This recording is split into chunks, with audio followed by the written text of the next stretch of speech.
পাথারকান্দি শিক্ষিত যুবক যুবতীদের প্রতিযোগিতামূলক পরীক্ষায় উত্তীর্ণ হয়ে জীবন গড়ার ব্যবস্থা করে দিতে পাথারকান্দি বিধায়ক কৃষ্ণেন্দু পাল সরকার থেকে বরাদ্দ এনেছেন প্রজ্ঞা কোচিং এর।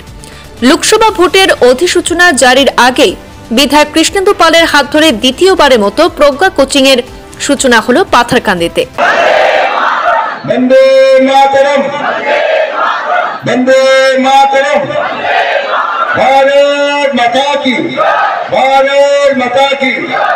পাথারকান্দি বিধায়ক কৃষ্ণেন্দু পালের হাত ধরে আজ দ্বিতীয়বারের মতো পাথারকান্দিতে প্রজ্ঞা যোজনার আনুষ্ঠানিক শুভারম্ভ হয়েছে। বিধায়কের এই অভিলাষী প্রকল্পের মাধ্যমে বরাক উপত্যকার প্রত্যন্ত সমষ্টি পাথারকান্দির শিক্ষিত ছেলে মেয়েদের বিভিন্ন প্রতিযোগিতামূলক পরীক্ষায় সাফল্য পাওয়ার ব্যাপারে প্রয়োজনীয় প্রশিক্ষণ দেওয়া হবে। এতে পাথারকান্দির শিক্ষিত যুবক যুবতীদের জীবন গড়ার জন্য বেশ সহায়ক হবে বলে মন্তব্য করেছেন বিধায়কের এবং সাধুবাদ জানিয়েছেন নেতৃস্থানীয়রা। আজ ছুটির দিনে পূর্ব নির্ধারিত সূচি অনুযায়ী পাথারকান্দি রবীন্দ্র ভবনে এক আড়ম্বরপূর্ণ অনুষ্ঠানের মাধ্যমে এই মহতী প্রকল্পের শুভ সূচনা করেন বিধায়ক কৃষ্ণেন্দু পাল। অনুষ্ঠানের শুরুতে ভারত মাতা শ্যামাপ্রসাদ মুখার্জি ও পণ্ডিত দীনদয়াল উপাধ্যায়ের প্রতিকৃতিতে প্রদীপ প্রজ্বলন এবং পুষ্পার্ঘ্য অর্পণের মধ্য দিয়ে অনুষ্ঠানের সূচনা হয়। পরে ক্রমান্বয়ে অতিথি বরণ এবং পরিচয় পর্ব সম্পন্ন হয়। অনুষ্ঠানে স্বাগতিক বক্তব্যে বিজেপির পাথারকান্দি মণ্ডল সভাপতি শশীবাবু সিনহা বলেন, প্রত্যন্ত এলাকার চাকরি প্রত্যাশী শিক্ষিত বেকার যুবক যুবতীদের কথা চিন্তা করে এমন প্রশিক্ষণ কর্মশালা করার জন্য কর্মতৎপর বিধায়কের প্রতি বিশেষ কৃতজ্ঞতা জ্ঞাপন করেন। বিধায়ক পাল নিজ বক্তব্যে বলেন, বর্তমান সরকার নিয়োগ সহ প্রতিটি ক্ষেত্রে স্বচ্ছতা এবং যোগ্যতাকে প্রাধান্য দিচ্ছে। তাই চাকরির ক্ষেত্রে মেধার ভিত্তিতে প্রার্থীর নির্বাচন হয়। সেক্ষেত্রে আমাদের সমষ্টির অনেক প্রতিভাবান ছেলেমেয়েরা উপযুক্ত প্রশিক্ষণের অভাবে আশানুরূপ সফলতা অর্জন করতে সক্ষম হয় না। তিনি সেই সব বিষয় চিন্তা ভাবনা করে পাথারকান্দি বিশিষ্ট মহলের সাথে আলাপ আলোচনা করে এই প্রশিক্ষণ কর্মসূচির জন্য উদ্যোগ নিয়েছেন। তিনি আজ প্রত্যেক প্রশিক্ষার্থীর উদ্দেশ্যে বলেন, দীর্ঘ 1 মাস ব্যাপী এই প্রশিক্ষণ কর্মশালায় নিয়মানুবর্তিতা মেনে অংশগ্রহণ করার আহ্বান জানান। কেননা এই কার্যসূচিটি রাজ্যের অতি উন্নত মানের একটি বেসরকারি সংস্থা টাইম গুয়াহাটির তত্ত্বাবধানে চলবে। বক্তব্য রাখেন টাইম গুয়াহাটির ডিরেক্টর সৌমেন দাস। তিনি পুরো কর্মশালা এবং সংস্থা সম্পর্কে বিশদ আলোচনা করেন। তিনি বলেন, বর্তমানে পড়ুয়ারা অত্যন্ত ভাগ্যবান, সবার কাছে অ্যান্ড্রয়েড মোবাইল ফোন আছে। তাছাড়া বিধায়ক যেভাবে উদ্যোগ নিয়েছেন তাতে নিজে ব্যক্তিগত তহবিল খরচ করে সমষ্টির যুবক যুবতীদের জন্য এমন প্রয়াস চালাচ্ছেন তা অত্যন্ত প্রশংসনীয়। এদিন অন্যান্যদের মধ্যে প্রাসঙ্গিক বক্তব্য রাখেন পাথারকান্দি জেলা পরিষদ সদস্য শান্তিলাল সিনহা, জেপি সভানেত্রী Renuka Sinha, BJP state council member Sanjeev Debnath, Tezpur বিশ্ববিদ্যালয়ের মনোপ্রয়াস বরদলৈ, গুয়াহাটির আইআইটির সন্দীপ রায়, পাথারকান্দি মণ্ডল যুব মোর্চার সভাপতি অনিরুদ্ধ মজুমদার প্রমুখ। উপস্থিত প্রত্যেক বক্তাই বিধায়কের এই মহতী যোজনার প্রশংসা করেন। তারা বলেন, বেকারত্ব এক ব্যাধির মতো, তবে এটাকে জয় করার একমাত্র কৌশল হল উপযুক্ত ভিত্তিমূলক প্রশিক্ষণ এবং সময় উপযোগী নির্দেশনা।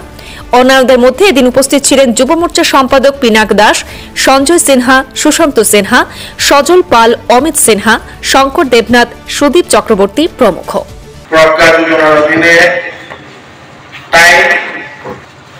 কোচিং ইনস্টিটিউটের উদ্যোগে পাথারকান্দিতে 20 দিনের একটা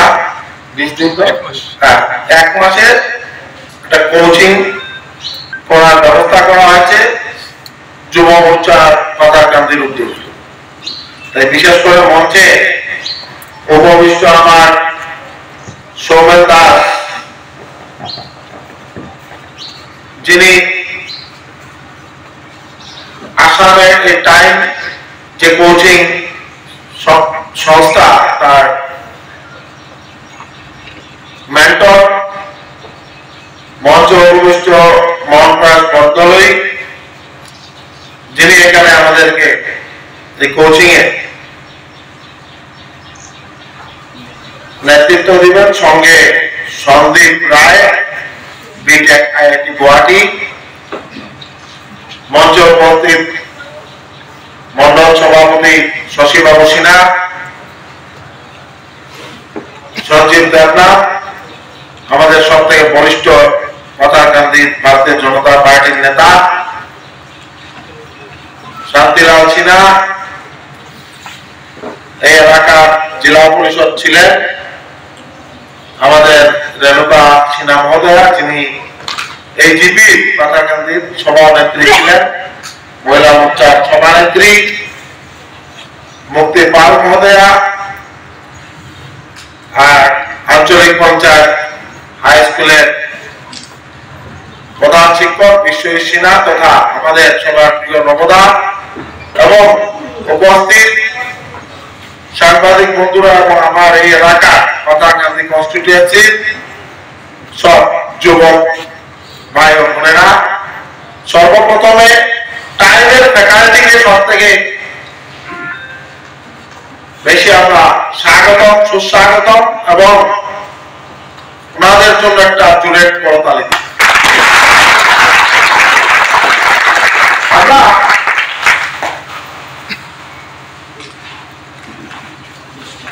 এই যে পরিবর্তনের সরকার আসার পর থেকে প্রত্যেকটা ক্ষেত্রে পরিবর্তন। আগে ভারতীয় জনতা পার্টি সরকার আসার আগে আপনারা দেখেছিলেন যে চাকরি পাওয়ার জন্য সব থেকে বেশি মানুষ কোথায় থাকতো, কার সঙ্গে থাকতো? নেতা, মন্ত্রী, এমএলএ, সাব নেতা, ওনাদের সঙ্গে রাইট হ্যান্ড লেফট হ্যান্ড সব থেকে বেশি যোগাযোগ ছিল কিনা? আর যেদিন থেকে ভারতীয় জনতা পার্টি সরকার এসেছে আর আমরা আসামের বুকে প্রথম মুখ্যমন্ত্রী আমরা পেয়েছি ডক্টর হিমন্ত বিশ্ব শর্মা মহাশয়, ওনার নেতৃত্বে এই যে একটা সুন্দর পরিষ্কার পরিচ্ছন্ন ভাবে চাকরি দেওয়ার ব্যবস্থা, এই যে করাপশন ফ্রি, যার যে ক্ষমতা, এই ক্ষমতার উপর আপনার ব্যবস্থা, আপনি পরীক্ষা দিলেন, পাস করবেন, কলেটার আপনার বাড়িতে চলে আসবে। কোন নেতা, এমএলএ, মন্ত্রী, কোন জেলা পরিষদ, কোন রাইটার ল্যাপটপের সাথে কোন যোগাযোগ নেই। যে 90,000 চাকরি হয়েছে আসামের বুকে, এটা একটা দৃষ্টান্ত সমগ্র ভারতবর্ষে। আমরা জানি না লাস্টের সময় টাইমে সৌমেন্দা এইখানের মধ্যে সেইভাবে পর্যালোচনের একটা কোচিং এর ব্যবস্থা করেছিলেন এবং আমরা সবাই সহযোগিতা করেছিলাম। এই টিম থেকে শুধু 53 না, অনেকে চাকরি পেয়েছে। আমরা দেখেছি অনেক সিআরপিতে, আর্মিতে, বিএসএফ এ অনেক চাকরি পেয়েছে। আমার চা বাগান এলাকা অনেকে চাকরি পেয়েছে। পুলিশের মধ্যে এবং ভিডিও আমরা পেয়েছিলাম, সবাই পেয়েছিলাম তো ভিডিওটা। সে বলে যে একমাত্র টাইমের কারণে, এই টাইম ফ্যাকাল্টির কারণে আর মাননীয় বিধায়ক মহোদয়ের এই যে উদ্যোগের কারণে আজকে আমি চা বাগান এলাকার ছেলে আমি চাকরি পেয়েছি। অনেক ছেলেরা চা বাগান এলাকার, বস্তি এলাকার। কয়েকদিন আগে আমি দেখলাম ওই পাথারকান্দিতে ওখানে ধর্ণা দিচ্ছে এক ব্যক্তি, কংগ্রেসের একটি মহিলা বড় আরো ছিলেন, প্রাক্তন বিধায়ক, আরো কংগ্রেসের অনেক নেতা। এই সার্কুলারের সামনে যে বিজেপি সরকার আসলো, বেকারত্ব বাড়ছে, কোনো চাকরি নেই। সঙ্গে যে বসে আছে, যে নেতৃত্ব দিচ্ছে, ওর 2টা মেয়ে পুলিশে চাকরি দিচ্ছে। সঙ্গে সঙ্গে আমাদের যে যুবমোর্চার ভাইরা ওর মুখটা এবার ভুল করে একটা ফেসবুকে লিখে দিচ্ছে। আমি তো জানতাম না, তারপর জানতে পারলাম। চিন্তা করে ওই প্রকল্পকে একসঙ্গে 2 মেয়ে পুলিশে চাকরি। তাতে দেখা হয়েছে কে কংগ্রেস করেছে, কে বিজেপি করেছে, কে ইউডিএফ করেছে, কে সিপিএম করেছে। সে চাকরি করেছে নিজে কোয়ালিটির উপর বেশি, ভালো পরীক্ষা দিয়েছে, ভালোভাবে পুলিশের যে দৌড়ানো হয় এগুলোতে পাস করেছে, চাকরি পেয়েছে। আমরা অভিনন্দন জানাই, কিন্তু এই সত্য কথা বলা কংগ্রেসের বাইরের সাহস।